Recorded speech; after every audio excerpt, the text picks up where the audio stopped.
Hello friends, इस tutorial में आज हम मॉडल स्पेस के बारे में जानेंगे।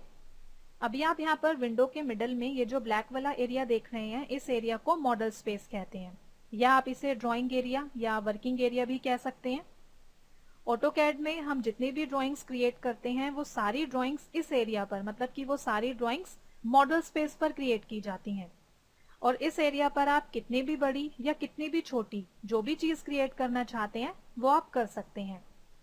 एक बात आप यहाँ पर और ध्यान देंगे कि इस एरिया पर आपको काम करने के लिए अनलिमिटेड स्पेस मिलता है, तो जितनी भी ड्राइंग्स या जितना भी काम आप यहाँ पर करना चाहते हैं वो आप कर सकते हैं। अब इसके बाद अगर आप यहाँ पर मॉडल स्पेस के टॉप राइट कॉर्नर पर आते हैं तो आप देखेंगे यहाँ पर आपको एक टूल मिलता है जिसे व्यू क्यूब कहते हैं। और इस व्यू क्यूब की हेल्प से हम अपनी 3D ड्राइंग के डिफरेंट व्यूज को देख सकते हैं। अब इसके बाद आप यहाँ पर एक चीज देखेंगे कि अगर हम यहाँ पर मिडल वाले टूल पर अपने माउस को मूव करते हैं, आप देखेंगे कि जैसे जैसे हम यहाँ पर अपने माउस को मूव कर रहे हैं, यहाँ पर ये हमें हॉटस्पॉट दिखा रहा है। और आप देख सकते हैं यहाँ पर अभी जो हमारी ड्राइंग का व्यू है वो है टॉप, लेकिन अगर आप यहाँ पर इस व्यू को चेंज करना चाहते हैं, लाइक हम यहाँ से बॉटम राइट कॉर्नर पर क्लिक करते हैं, तो ये क्या करेगा, इस ड्राइंग के व्यू को चेंज कर देगा। हम इस पर क्लिक करते हैं तो अब आप यहाँ पर देख सकते हैं कि इसने हमें मॉडल स्पेस का south east isometric view show किया है। और साथ ही आप इस बात का भी ध्यान देंगे कि यहाँ पर ये जो हमारी ड्राइंग है ये हमने 3D में बनाई हुई है, तो इसलिए जैसे ही हमने यहाँ पर इसका व्यू चेंज किया तो ये 3D में आ गई।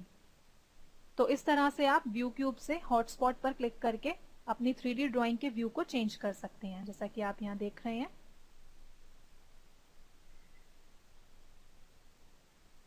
अब इसके बाद अगर आप यहाँ पर मॉडल स्पेस के टॉप लेफ्ट कॉर्नर पर आते हैं तो आप देखेंगे यहाँ पर ये आपको मिडल में दिखा रहा है SW आइसोमेट्रिक। SW का मतलब है साउथ वेस्ट, और इसका मतलब यहाँ पर ये है कि अभी आप यहाँ पर इस 3D ड्राइंग का जो व्यू देख रहे हैं वो है साउथ वेस्ट आइसोमेट्रिक। अगर हम यहाँ पर इस पर क्लिक करते हैं तो आप देखेंगे कि यहाँ पर भी हमें ऑप्शंस मिलते हैं जिनकी हेल्प से हम अपनी 3D ड्राइंग के व्यू को चेंज कर सकते हैं। और ये वही ऑप्शंस हैं जो हमें व्यू क्यूब पर मिलते हैं। तो अगर आप व्यूज को कंट्रोल करना चाहते हैं तो आप इस मेन्यू से भी कर सकते हैं या आप व्यू क्यूब से भी कर सकते हैं। तो फिलहाल हम यहाँ पर जो है एस्केप की प्रेस करते हैं मेन्यू से बाहर आने के लिए। फिर आप देखेंगे यहाँ पर ये आपको दिखा रहा है 2D wire frame. It means कि आप यहाँ से अपनी 3D ड्राइंग के विजुअल स्टाइल को चेंज कर सकते हैं। हम एक बार इस पर क्लिक करते हैं। अभी आप देखेंगे कि हमारी 3D ड्राइंग का जो विजुअल स्टाइल है वो है 2D वायर फ्रेम, लेकिन अगर हम इसे चेंज करना चाहते हैं, लाइक हम यहाँ से चूज करते हैं रियलिस्टिक, तो आप देखेंगे इसका विजुअल स्टाइल चेंज हो गया है। अगेन हम इस पर क्लिक करते हैं। सपोज हम यहाँ पर सेलेक्ट करते हैं शेड्स ऑफ ग्रे, तो आप देख सकते हैं। तो जिस तरह का भी विजुअल स्टाइल आप अपनी 3D ड्राइंग को देना चाहते हैं वो आप इस मेन्यू से चूज कर सकते हैं। तो फिलहाल हम यहाँ पर इसे वापस 2D वायर फ्रेम पर सेट करते हैं। और इसके बाद आइए हम यहाँ पर फिर से इसके व्यू को टॉप पर चेंज करते हैं, जिसके लिए हम यहाँ पर व्यू क्यूब से टॉप हॉटस्पॉट पर क्लिक करते हैं। अब एक चीज आप यहाँ पर ध्यान देंगे कि जैसे ही हमने यहाँ पर इसका व्यू चेंज किया तो यहाँ पर जो इसका ओरिएंटेशन है वो थोड़ा सा डिफरेंट हो गया। तो अगर आप यहाँ पर इस टूल के टॉप राइट कॉर्नर पर आते हैं तो आप देखेंगे यहाँ पर आपको 2 एरोज मिलते हैं। अगर आप यहाँ पर एरो पर क्लिक करते हैं तो ये हर क्लिक पर आपकी ड्रॉइंग को 90 डिग्री पर रोटेट करता है, जैसा कि आप यहाँ देख रहे हैं।